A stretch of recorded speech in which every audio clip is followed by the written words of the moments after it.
दोस्तों, सब कुछ साफ हो चुका है। तमाम जो अटकलें थी, जो संदेह थे, वो सब खत्म हो चुके हैं। गुजरात लॉबी, भारतीय जनता पार्टी और नीतीश कुमार से लेकर एक एक आदमी जो सोच रहा था कि महागठबंधन टूट जाएगा, उसके लिए जवाब है ये तस्वीर। जिस तस्वीर में तेजस्वी यादव भी आपको दिख रहे हैं, मुकेश सहनी भी दिख रहे हैं, दीपांकर भट्टाचार्य भी बैठे हुए हैं और कांग्रेस के लेफ्ट के तमाम नेता इस तस्वीर में आपको दिख रहे हैं और अशोक गहलोत, राजस्थान के पूर्व मुख्यमंत्री, वो भी आपको नजर आ रहे हैं। बिल्कुल साफ हो चुका है कि महागठबंधन की तरफ से मुख्यमंत्री पद का चेहरा तेजस्वी यादव होंगे। मैं ये कह सकता हूं, खड़गे साहब, राहुल गांधी जी और तमाम जो साथी बैठे हमारे, इन सब की राय लेकर के हम लोगों ने तय किया है इस चुनाव में अगले मुख्यमंत्री के चेहरे के रूप में तेजस्वी यादव जी को हम लोग सपोर्ट करते हैं। जो एक नौजवान है, लंबा फ्यूचर इनके साथ में, और मेरा अनुभव से मैं कह सकता हूं, जिसका लंबा फ्यूचर होता है पब्लिक उनको साथ देती है। ये नौजवान है, कमिटमेंट रखते हैं। पिछली बार भी जो उन्होंने स्लोगन दिए थे, नौकरी के दो या कोई दो, या जो वादे किए थे उसमें खरे उतरे। ये बात पहले से तय थी कि तेजस्वी यादव ही चेहरा है। तेजस्वी यादव के चेहरे पर कहीं से कोई डाउट नहीं था। राहुल गांधी और तेजस्वी यादव की जोड़ी जब बिहार में वोटर अधिकार यात्रा लेकर निकली और बिहार की सड़कों पर लोगों का हुजूम वोटर अधिकार यात्रा से जुड़ा, तो भारतीय जनता पार्टी की नींदें उड़ गईं। भारतीय जनता पार्टी को लगा कि अगर ये जोड़ी बिहार में जम गई तो एनडीए का सूपड़ा साफ कर देगी। यही वजह थी कि बीजेपी ने एक माहौल बनाने की कोशिश की कि राहुल गांधी और तेजस्वी यादव में अनबन हो गई है। इस बीच राहुल गांधी को विदेश दौरे पर भी जाना पड़ा। भारतीय जनता पार्टी ने उस मौके को भी भुनाया और एक माहौल बनाने की कोशिश की। लेकिन आज की तस्वीर देखकर यकीनन भारतीय जनता पार्टी को बहुत बुरा लग रहा होगा। उसे लग रहा होगा कि सारे दांव उल्टे पड़ गए।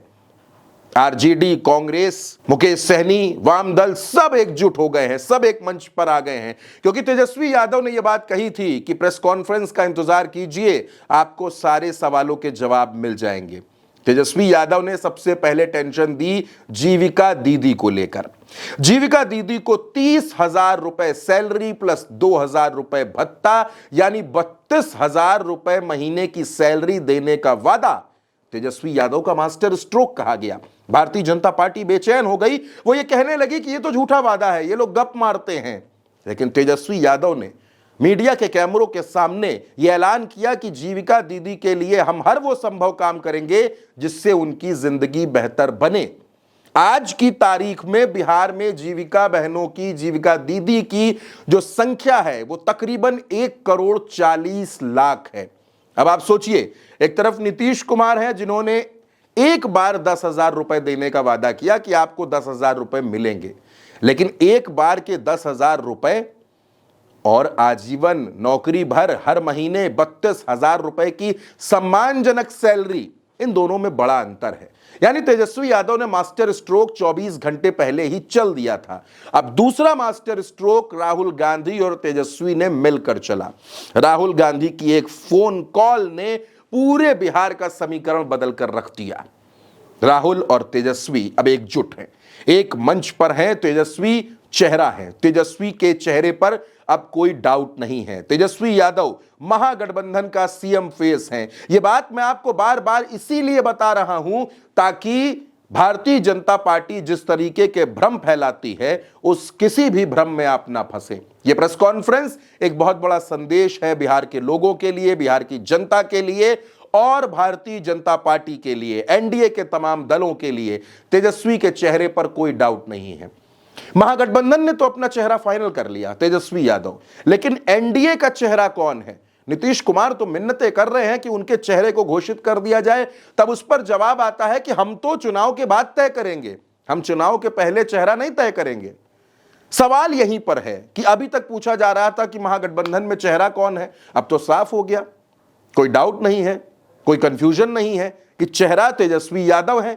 अब सवाल एनडीए से पूछा जाएगा कि आपका चेहरा कौन है, आपका मुख्यमंत्री पद का दावेदार कौन है? आप कहते हैं कि हम नीतीश कुमार की अगुवाई में चुनाव लड़ रहे हैं, चिराग पासवान कह रहे हैं कि मैं मुख्यमंत्री बनना चाहता हूं, तो यह कंफ्यूजन एनडीए कब दूर करेगा, बीजेपी कब दूर करेगी कि उनका चेहरा, उनका नेता कौन है? कौन बनेगा मुख्यमंत्री अगर एनडीए को बहुमत मिल जाएगा? क्योंकि आरजेडी की तरफ से, कांग्रेस की तरफ से, पूरे महागठबंधन की तरफ से यह साफ कर दिया गया है कि उनका चेहरा कौन है।